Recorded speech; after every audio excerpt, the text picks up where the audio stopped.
received this story from a subscriber named Jackson, who worked as a projectionist at an old cinema in rural Pennsylvania. What happened to him during his night shifts still haunts him to this day. Jackson had been working at the Regal Cinema for about 6 months. It was one of those old theaters built in the 1940s, with red velvet seats and ornate golden decorations that had seen better days. The building had character, but it also had an unsettling atmosphere, especially after closing time. His shift usually ended around midnight after the last movie finished, and he had to clean up the projection booth. The theater had 4 screens, but only 2 were regularly used anymore due to declining attendance. The other 2 screens sat in darkness most nights, their heavy curtains drawn shut like sleeping giants. It was a Tuesday night in October when Jackson experienced something that made him question everything he thought he knew about that place. He was cleaning the main projection booth after a particularly busy evening when he heard footsteps coming from the lobby below. Heavy, deliberate footsteps that echoed through the empty building. Jackson froze. The last customers had left over an hour ago, and he had personally locked all the doors. The manager had gone home, and Jackson was supposed to be completely alone in the building.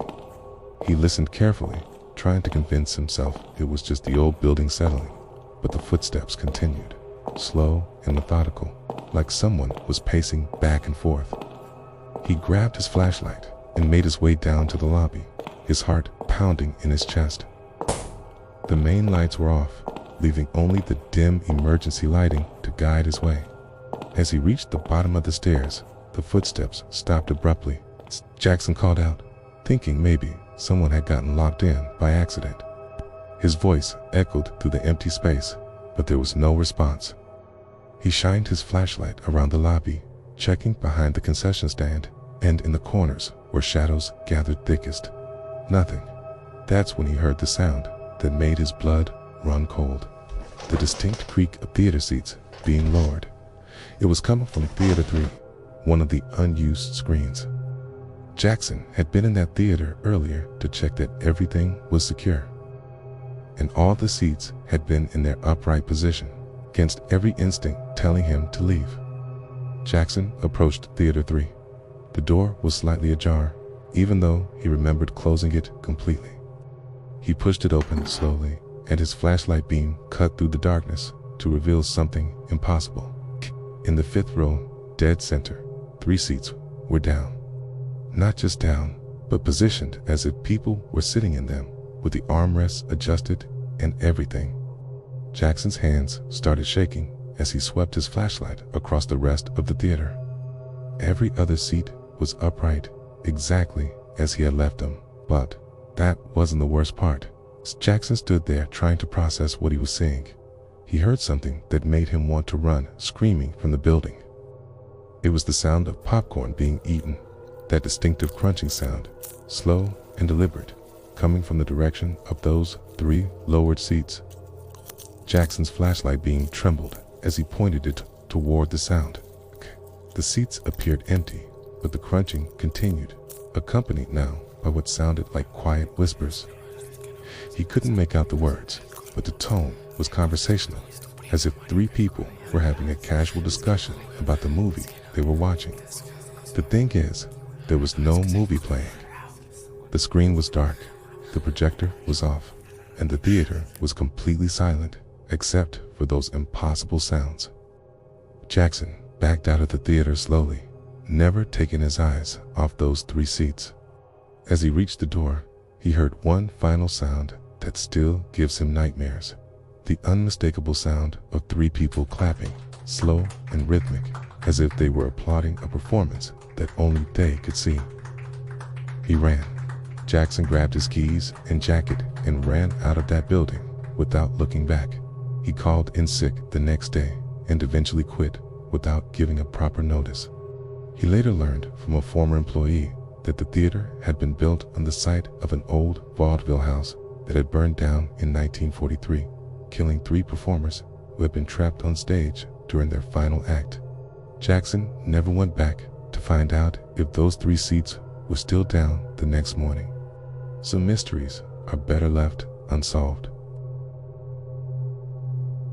This next story comes from Molly, a college student who experienced something terrifying during what should have been a fun night out with friends at a midnight horror movie premiere.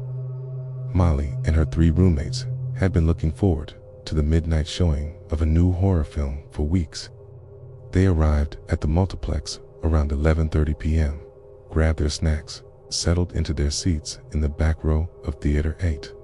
The movie was supposed to be particularly scary, and they wanted the full experience. The theater was about half full, which was typical for a midnight showing on a weeknight. Most of the audience consisted of college students and horror enthusiasts who, like Molly's group, wanted to see the film as soon as possible. About 20 minutes into the movie, Molly noticed someone sitting alone in the very front row. She hadn't seen him enter, which was strange because the front row had been completely empty when the movie started, and anyone walking down to sit there would have been impossible to miss.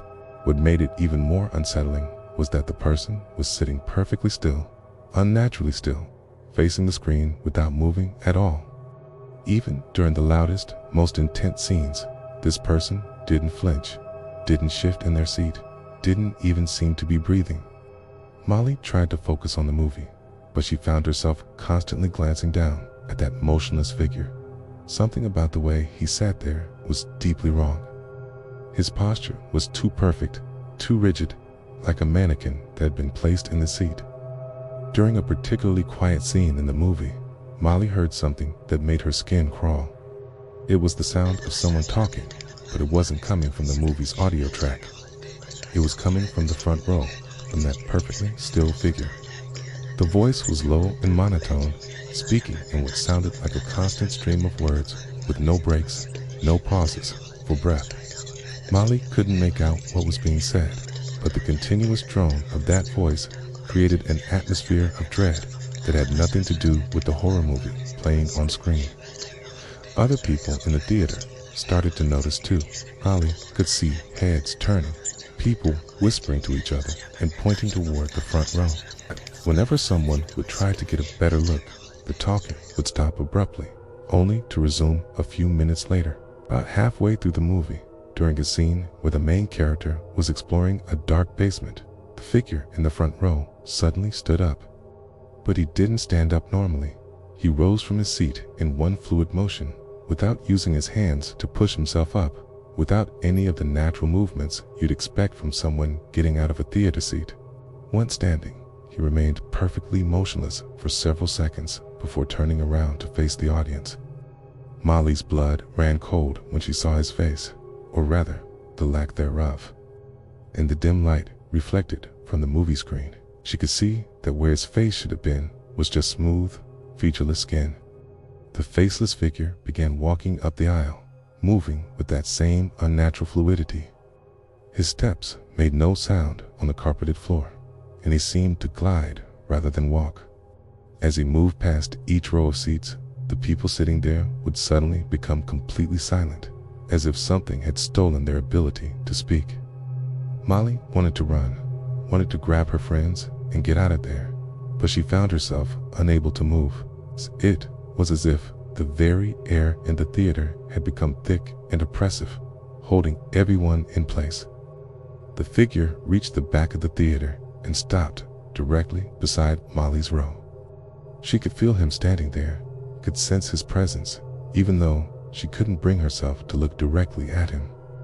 The temperature seemed to drop by 20 degrees, and Molly could see her breath forming small clouds in the suddenly frigid air.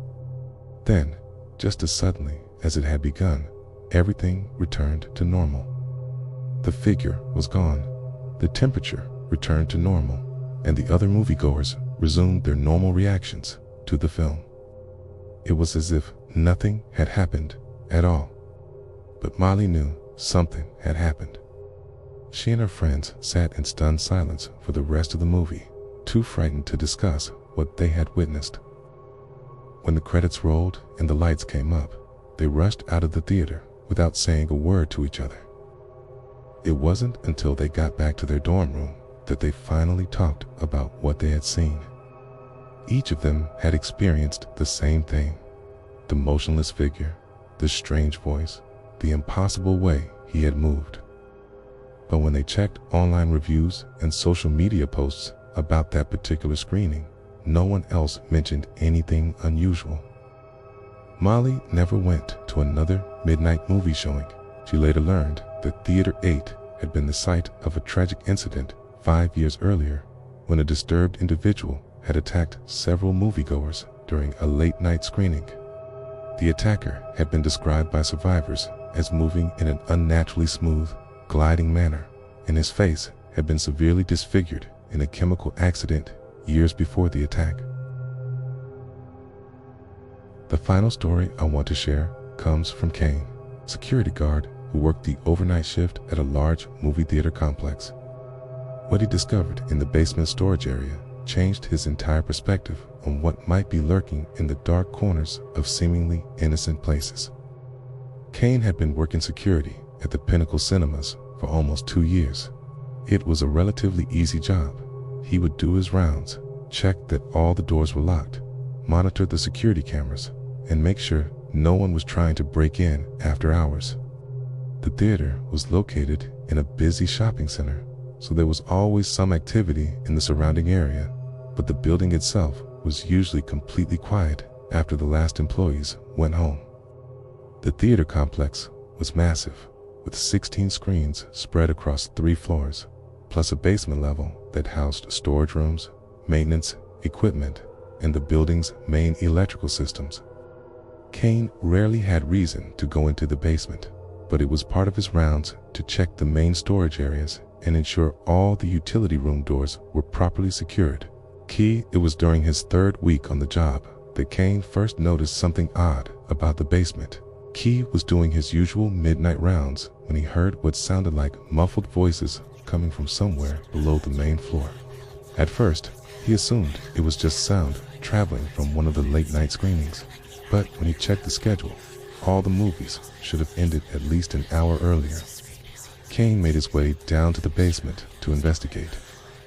The voices seemed to be coming from the storage area at the far end of the corridor, past the mechanical rooms and electrical panels. As he got closer, he could make out what sounded like multiple people having a conversation, but the words were unclear, as if they were speaking through thick walls or from a great distance. So when he reached the storage room door, the voices stopped abruptly.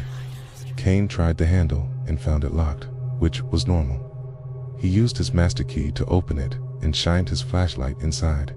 The room was filled with old movie posters, promotional materials, and equipment that hadn't been used in years.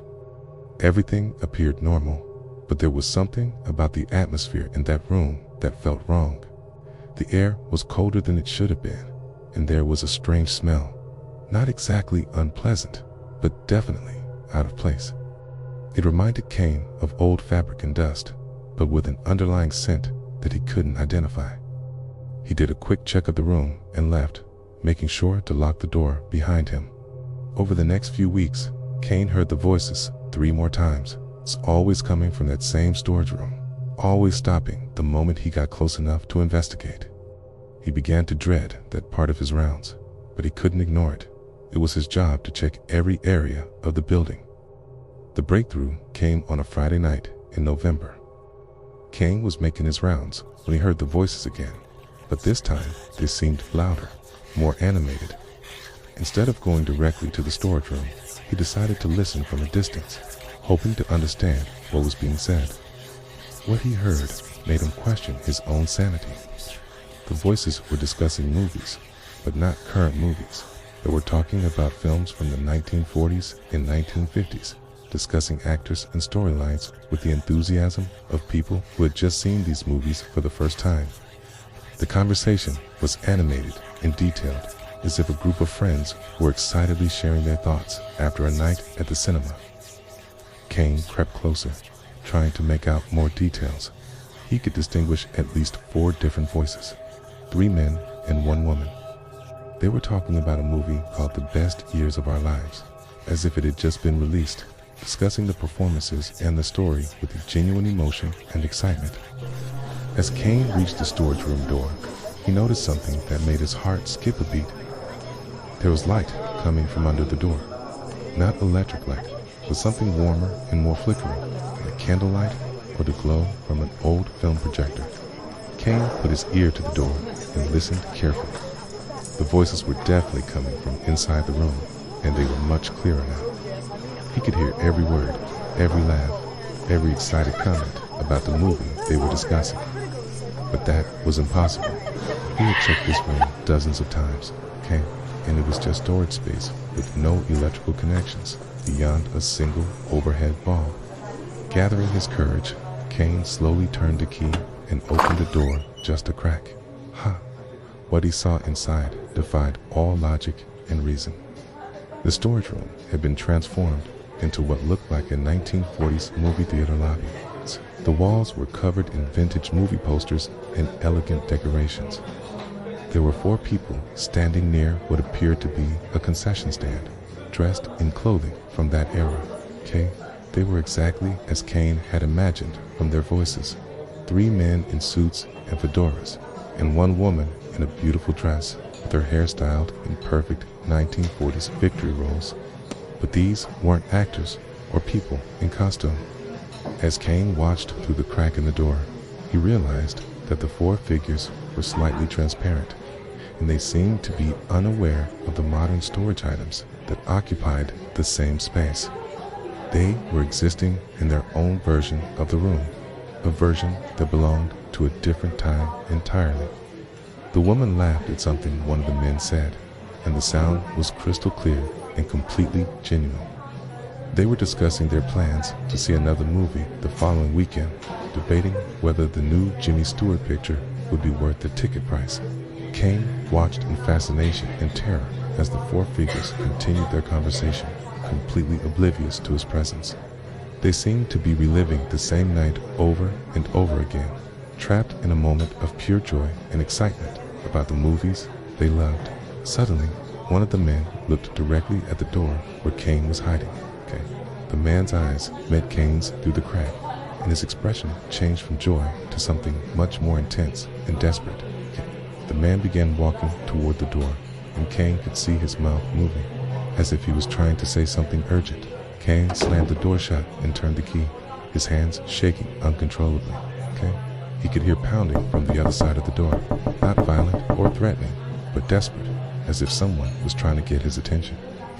The voices became louder and more frantic, overlapping each other, as they seemed to plead for something Kane couldn't understand. For what felt like an eternity, the sounds stopped. Kane waited several more minutes before slowly opening the door again. The room had returned to its normal state, just storage items and old promotional materials, with no sign of the impossible scene he had witnessed. Kane never heard the voices in that room again. He finished out his 2 weeks' notice and found a different job, one that didn't require him to work alone in large, empty buildings. He later researched the history of the land where the theater complex was built and discovered that it had once been the site of the Starlight Cinema, a popular movie theater that had operated from 1941 to 1963. The Starlight had been destroyed in a fire that started in the projection booth during a Friday night showing of The Best Years of Our Lives. 4 people had died in that fire, 3 male employees and 1 female patron who had been unable to escape the smoke-filled lobby. Kane realized that he had witnessed their final night at the movies, replayed endlessly in a place where their passion for cinema had been so strong that not even death could extinguish it.